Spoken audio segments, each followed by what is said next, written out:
ये भारतीय संस्कृति में पिता माँ बाप को लोग देवतुल्य मानता है और भारतीय संस्कृति की यही सबसे बड़ी खूबसूरती है।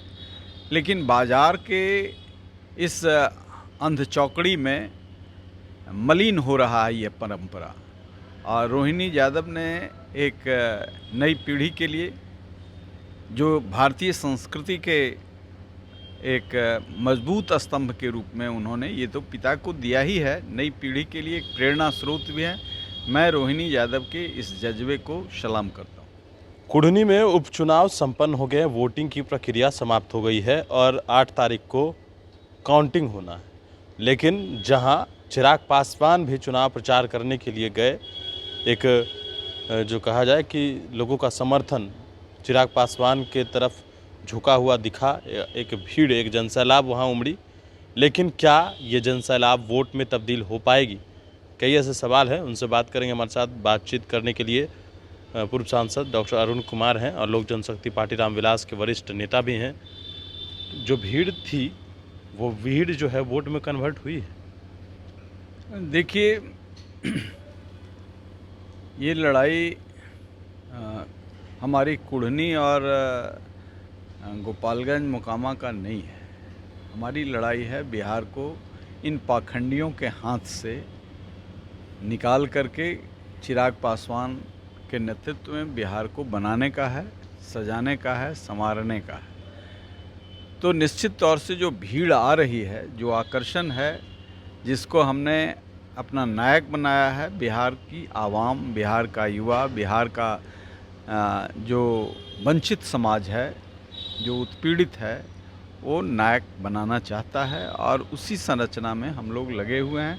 कुढ़नी आए तो भी ठीक, ना आए तो भी ठीक, हम लोग उससे हिम्मत हारने वाले नहीं हैं। कुढ़नी नहीं आएगा तो इसका कारण है प्रशासन ने वहाँ रिगिंग किया है।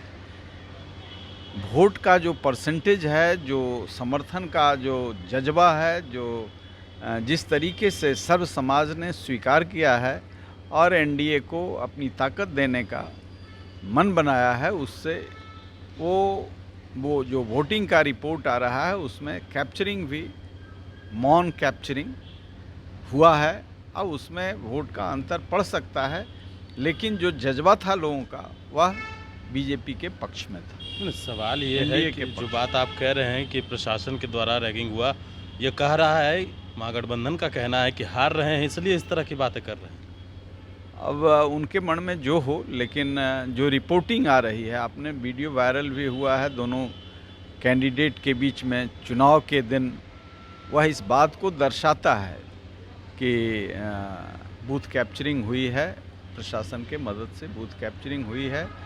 इसलिए हम ये नहीं कह सकते कि नतीजा क्या होगा, लेकिन जो जन समर्थन था वह परिणाम एनडीए के पक्ष में बराबर अंकित कर रहा है। अच्छा, एक सवाल ये है, लालू प्रसाद यादव से जुड़ा हुआ है। लालू प्रसाद यादव की जो है उन्होंने ऑपरेशन करवाया है, किडनी ट्रांसप्लांट करवाया है और उनकी बेटी ने किडनी दी है। कैसे देखते हैं इस चीज़ को? ये भारतीय संस्कृति में पिता माँ बाप को लोग देवतुल्य मानता है और भारतीय संस्कृति की यही सबसे बड़ी खूबसूरती है।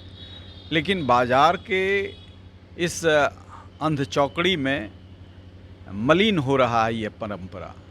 और रोहिणी यादव ने एक नई पीढ़ी के लिए जो भारतीय संस्कृति के एक मजबूत स्तंभ के रूप में उन्होंने ये तो पिता को दिया ही है, नई पीढ़ी के लिए एक प्रेरणा स्रोत भी है।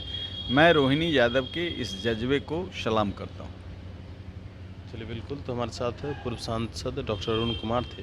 सवाल सीधा था कि कुढ़नी में जो उपचुनाव हैं, नतीजे तो है, लगातार इस बात को कहा जा रहा है कि बीजेपी की तरफ से ये आरोप है कि प्रशासन की तरफ से जो है वहाँ पर रैगिंग किया गया है और बूथ कैप्चरिंग करने की साजिश भी की गई है। लेकिन अब नतीजे क्या आएंगे ये तो आने वाले वक्त में ही पता चलेगा।